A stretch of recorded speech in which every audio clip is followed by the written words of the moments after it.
Master Ram Prasad के एक ही लड़का था, बाकी 4 लड़कियां थीं, जिनका ब्याह करने में मास्टर साहब की कमर झुक गई थी, एड़ियां घिस गई थीं। बेटा सभी बेटियों के बाद पैदा हुआ था।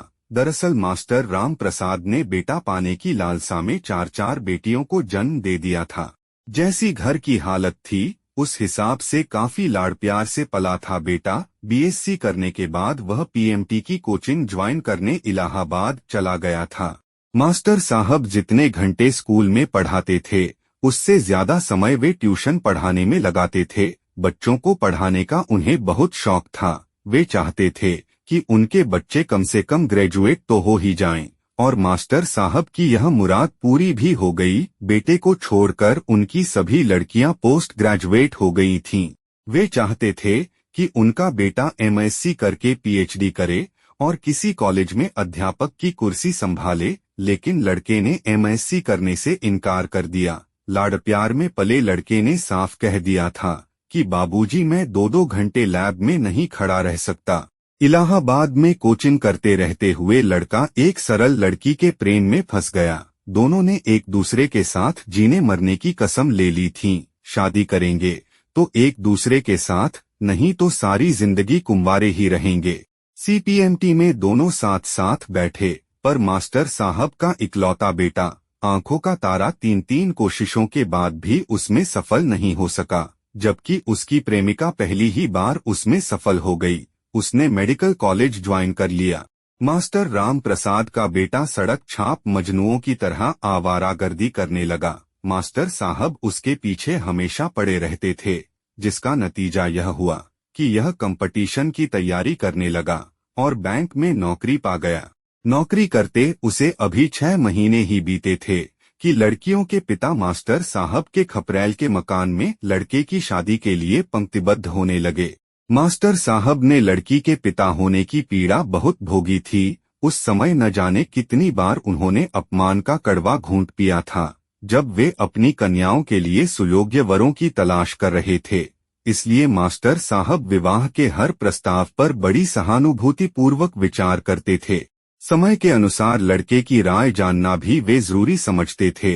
लड़का हर प्रस्ताव पर नाक भौं सिकोड़ता। मास्टर साहब समझ नहीं पाते थे कि आखिर बेटा चाहता क्या है। कभी कभी उन्हें भीतर ही भीतर गुस्सा भी आता। लड़का कितना हृदयहीन है, पिता की भी इज्जत करना भूल गया है। पर बेटा करता भी क्या, उसके पास तो एक ही हृदय था, जिसे वह पहले ही किसी को अर्पित कर चुका था। एक दिन मास्टर साहब ने लड़के को अपनी पुश्तैनी छड़ी में इशारा करते हुए अपने पास बुलाया। लड़का भीतर ही भीतर डरा। हालांकि वह 23 साल का हो चुका था, लेकिन जानता था कि बाबूजी का गुस्सा बहुत तेज है। जब वे गुस्से में बोलते हैं तो लगता है कि आकाश में बिजली कड़क रही है। वह संभलते हुए उनके पास गया और 6ठी-7वीं क्लास के बच्चे की तरह उनके सामने बैठ गया। मास्टर साहब ने उसे प्यार से निहारा, उसके सिर पर हाथ फेरा और बोले, तनय, तू चाहता क्या है बेटा? तेरे मन में कुछ और हो तो बता। तनय भीतर ही भीतर चहक उठा। बाबूजी, एक लड़की है जिसे मैं प्यार करता हूँ, जिससे मैं शादी करना चाहता हूँ। मास्टर साहब बोले, किसकी लड़की है, कहाँ रहती है? तनय बोला, उसके पिता का नाम श्री राजकुमार है। लड़की इलाहाबाद मेडिकल कॉलेज में पढ़ रही है। उसका आखिरी साल है, इसी शहर में है। मास्टर साहब, अच्छा, किस मोहल्ले में, कौन से ब्राह्मण हैं? तनय बोला, ब्राह्मण नहीं है बाबूजी, एससी या एसटी में आते हैं। मास्टर साहब, तेरा दिमाग खराब हो गया है। तूने हरिजन लड़की को पसंद किया, मेरे कुल खानदान का नाम रोशन करने चला है।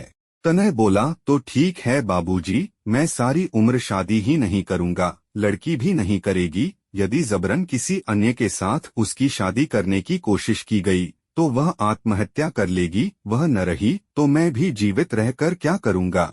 मास्टर साहब, तू मुझे धमकी देना बंद कर। यह ब्राह्मण की संतान मर जाएगा, पर किसी हरिजन लड़की को अपनी बहू नहीं बनाएगा। तनय बोला, बाबूजी, मैंने आपको कई बार जाति पाति के खिलाफ भाषण देते हुए सुना है। मास्टर साहब ने कोई उत्तर नहीं दिया। वे शोकग्रस्त हो उठे थे।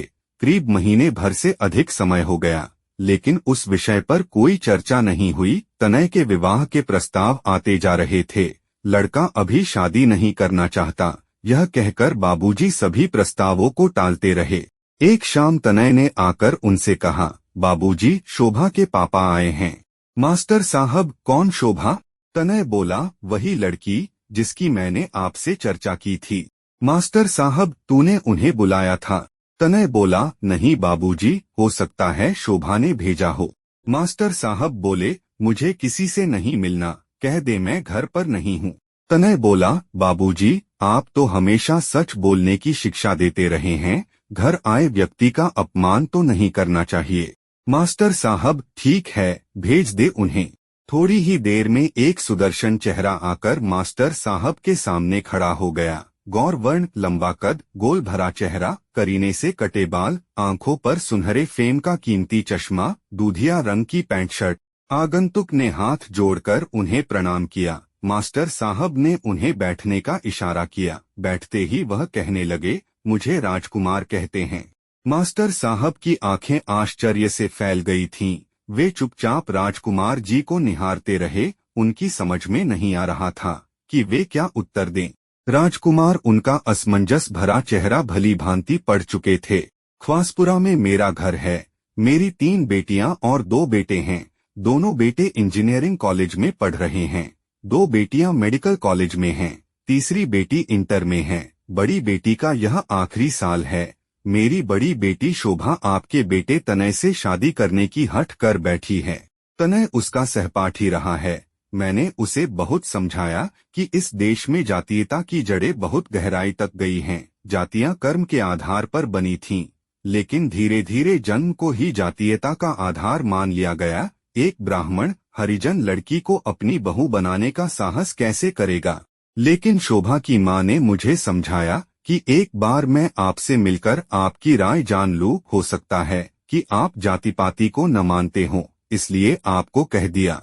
मेरी लड़की बड़ी जिद्दी है। मैं जानता हूँ कि वह कहीं और शादी करने को तैयार नहीं होगी। मैंने यदि उस पर दबाव डाला तो मैं उसे खो बैठूंगा। मास्टर साहब बोले, आप करते क्या हैं? तो शोभा के पिता यानी राजकुमार बोले, मैं इलाहाबाद विश्वविद्यालय में समाज शास्त्र विभाग में रीडर हूँ। आप एक बार मेरी लड़की, मेरी पत्नी और मेरे दूसरे बच्चों से मिल लें, उनसे बातचीत कर लें, हमारा रहन सहन देख लें। किसी प्रकार की औपचारिकता की जरूरत नहीं है। शायद आपको मेरा प्रस्ताव पसंद आ जाए। मास्टर साहब अब भी कुछ नहीं बोल सके। उन्हें लगा कि जैसे आगंतुक ने उन्हें सम्मोहित कर लिया हो। अचानक उनके मुख से स्वतः फूट पड़ा, कब आएं? अभी चलिए, अपनी मिसेज को भी ले लीजिए, मैं आप लोगों को घर छोड़ जाऊंगा। ठीक है।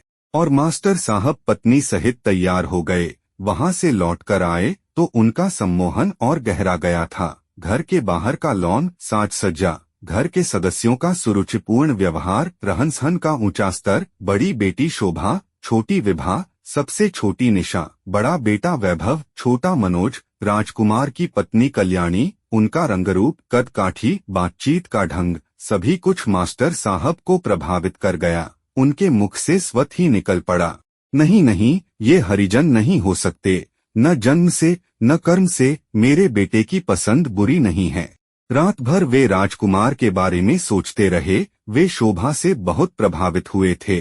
वही दशा मास्टर साहब की पत्नी की भी थी। सुबह होते होते उन्होंने निर्णय ले लिया, जिसकी सूचना उन्होंने फोन पर राजकुमार को दे दी। 2 महीने बीतते बीतते तनय और शोभा की शादी हो गई। शोभा का MBBS पूरा हो चुका था। दौड़ धूप करके शोभा की नियुक्ति नजदीक ही एक स्वास्थ्य केंद्र पर करवा दी गई। शोभा ने कुछ ही महीनों में मास्टर साहब के पूरे परिवार को अपनी व्यवहार कुशलता के बल पर अपने बस में कर लिया। तनय राजसी प्रकृति का व्यक्ति था। उसे अपने घर का खानपान अब पसंद नहीं आ रहा था। धीरे धीरे उसका ध्यान चिकन, मीट, बिरयानी, कबाब, कीमा, मछली, आमलेट आदि की ओर तेजी से जाने लगा था। मास्टर साहब का खपरैल वाला चिरपुरातन मकान अब तनय को अपने स्तर के प्रतिकूल लगने लगा था। शोभा उन्हें बहुत समझाती है। तनय कहता है, रुपए एकत्र होने दो, फिर जमीन लेकर कहीं ढंग का मकान बनवा लेंगे, अम्मा बाबूजी से अलग रहेंगे। शोभा बोली, क्यों, वे कहाँ जाएंगे? वे तो हमारे साथ ही रहेंगे। तनय बोला, अब मुझे ये साग पात अच्छा नहीं लगता, मुझे मांसाहारी भोजन चाहिए। गला तर करने के लिए अंग्रेजी शराब और साकी बनी मेरे सामने खड़ी तुम, यह तभी संभव होगा जब हम अपना अलग मकान लेकर रहें। शोभा बोली, यह नहीं हो सकता, जब तक अम्मा बाबूजी हैं मैं इन्हें नहीं छोड़ सकती। मैं ऐसा कोई काम नहीं करूंगी जिससे अम्मा बाबूजी को किसी प्रकार का भी कष्ट पहुंचे, यही मुझे सिखाया गया है।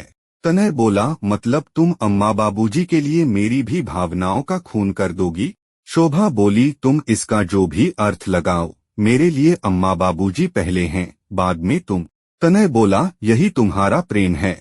शोभा बोली, तुम प्रेम की गलत परिभाषा दे रहे हो। प्रेम संकुचित नहीं होता, सच्चा प्रेम जोड़ता है, तोड़ता नहीं। यह कहकर शोभा रसोई में जाने के लिए अपने कमरे से निकली तो सामने मास्टर साहब को खड़े देखा तो मास्टर साहब ने आगे बढ़कर उसके सिर पर हाथ रखा और कहने लगे, बेटी सचमुच तुम बड़े घर की लड़की हो, तुम्हारे सामने मेरा ही खून छोटा हो गया। हमारा चिरपुरातन बड़े होने का गर्व आज खंड खंड होकर बिखर गया। सुखी रहो बेटी, तनय हमेशा तुम्हारे अनुकूल रहे। कहते कहते मास्टर साहब का गला भर गया। उसके बाद और कुछ नहीं कह सके। वे बाहर बैठक में जाने के लिए आगे बढ़े ही थे कि शोभा ने उन्हें रोकते हुए कहा, बाबूजी, आपने मुझे इतना आशीष दिया, बदले में मुझे अपनी चरण रज तो लेने दें। मास्टर साहब के बढ़ते कदम रुक गए। शोभा ने आगे बढ़कर उनकी चरण धूल अपने मस्तक पर लगाई। मास्टर साहब कुछ सोचते हुए से अपनी जगह पर खड़े रह गए।